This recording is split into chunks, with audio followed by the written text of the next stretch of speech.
Somewhere in this region of the world, this snake's about to jump from 90 feet up in a tree. Not because it's suicidal, but because it can fly. That's definitely proof that even snakes get tired of ground traffic. Oh, by the way, that snake is your mom, and there she goes. Great. You've picked quite the moment to hatch, just in time to witness her one-way flight to a permanent child-free vacation. You're now on your own with your siblings with absolutely no instruction for what comes next. I hate to tell you this since you can't even crawl right, but your first flying lesson starts right now. And by lesson, I mean one flight attempt where it's a race between your instincts and gravity, and second place is not an option. Your siblings volunteer as test pilots. They're going to demonstrate how it's done. Okay, maybe not him. That's one way to meet the ground. Well, I guess being born with the ability to fly doesn't mean being born with the ability to land. This sibling appears to have mastered the basics. Well, here goes nothing. Might as well follow him to that branch.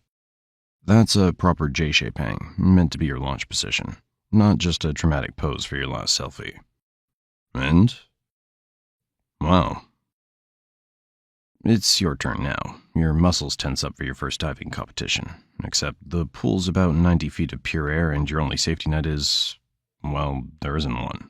No pressure, but those dots circling above are eagles, and they're not exactly here to welcome you to the neighborhood. Apparently this wasn't challenging enough already. Mother Nature really has a sense of humor today. Well, YOLO. Look at that. Those spreading ribs of yours just turned you into a living pancake, doubling your body size. You're doing this slick S-shaped dance through the air. Not because you're panicking. Okay, maybe a little, but... Oof, that was close. As I was saying before we were so rudely interrupted, those side-to-side movements aren't just for dodging your responsibilities. You're basically swimming through the air to keep your stability and precisely change direction to dodge predators and obstacles. Physics is wild. Your body instinctively starts to slow down as you approach your target branch. Good thing, because this landing needs to be more calculated than a pro chess move. Except checkmate here means death. Congratulations, you didn't die. So far. But let's rewind about 20 million years to see how we got here. Your great-great times a million grandparents weren't exactly the aerial acrobats you are today. Back then, life was simple. Climb trees, eat stuff, try not to become stuff that gets eaten. When they needed to move between trees, they had two options. Take the long way around or experience the excitement of falling and see what happens. The ground wasn't any friendlier back then. Monitor lizards have been running the same all-you-can-eat buffet for millions of years. At some point, some of your ancestors got creative during their falls. Most of the time it didn't work, but sometimes they got results. The ones who figured out this trick had a slightly better chance of not becoming lunch, and that's where your genes were starting to take notes. Fast forward through a few million years of trial and error, and your ancestors' ribs started spreading wider, and their scales got more flexible, and their bodies learned that sweet S-shaped wiggle. Somewhere between 10 and 5 million years ago, these evolutionary happy accidents became the family business. Those who couldn't spread their ribs got their branch of the family tree pruned, while the ones who mastered the art of not dying kept passing on their genes to the next generation.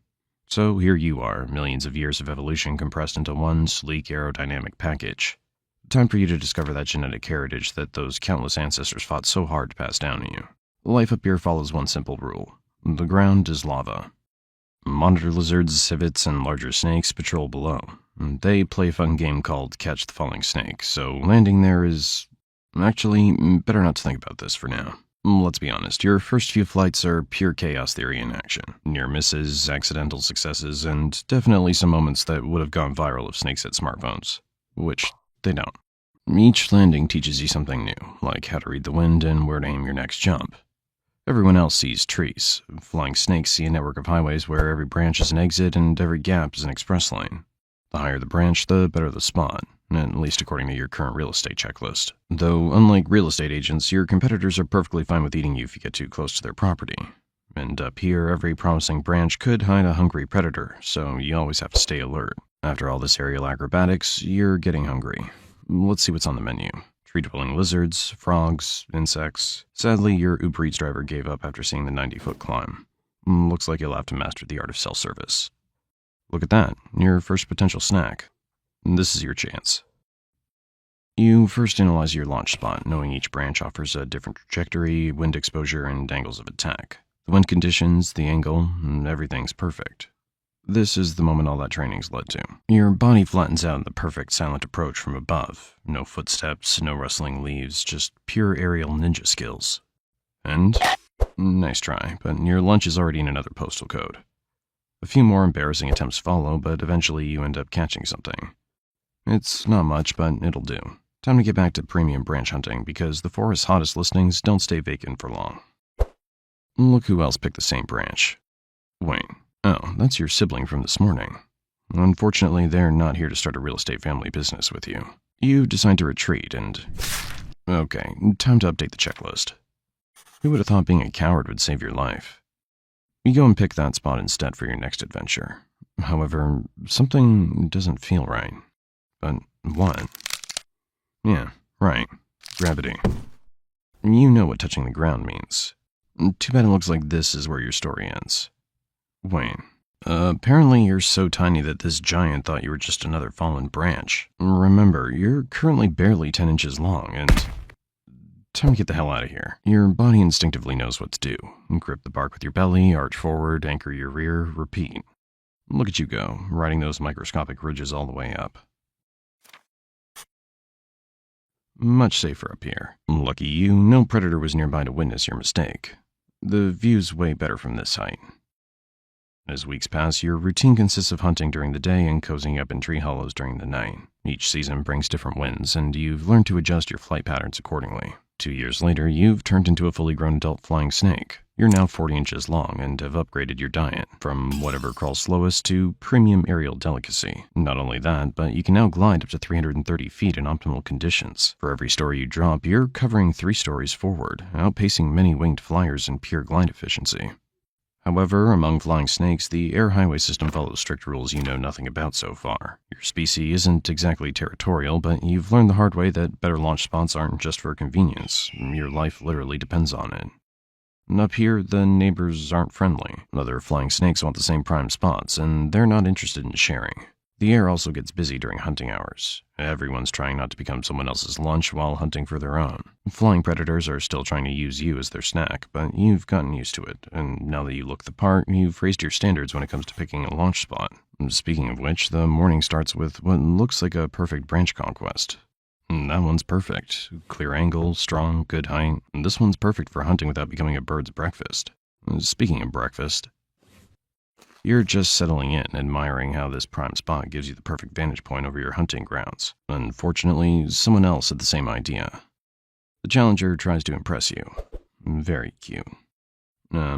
Sorry, but that can't happen. Flying snakes don't actually fight. No biting, no slapping, not even a strongly worded letter. Instead, it's a passive-aggressive talent contest. Sometimes just looking big enough is enough to make the other guy back off, but it doesn't always work. Now it's a test of patience, or rather a test of who doesn't have any. Your rival leaps off the branch without a second thought, and you follow close behind.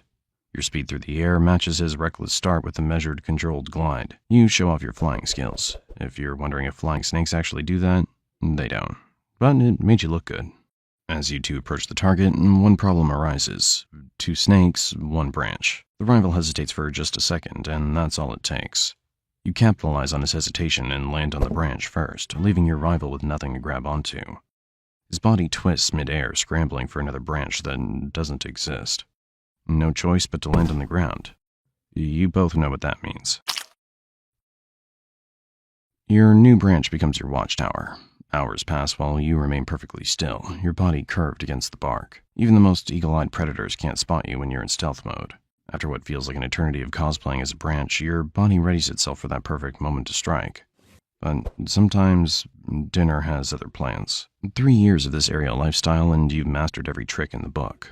Or so you thought. Surviving this far comes with a perk. Mating season's arrived, and those gliding skills are about to come in handy. Speaking of which, there she is. A female paradise-flying snake, casually draped over a branch like she's posing for Snake Vogue. But not so fast. You've got some competition. Like everything else in a flying snake's life, violence is not an option. Instead of engaging in brutal fights, you'll compete through displays of agility to impress the female. The goal is to discourage rivals under the silent judgment of the female who might not even stick around for the whole performance. One by one, males show off their best aerial skills. It's your turn.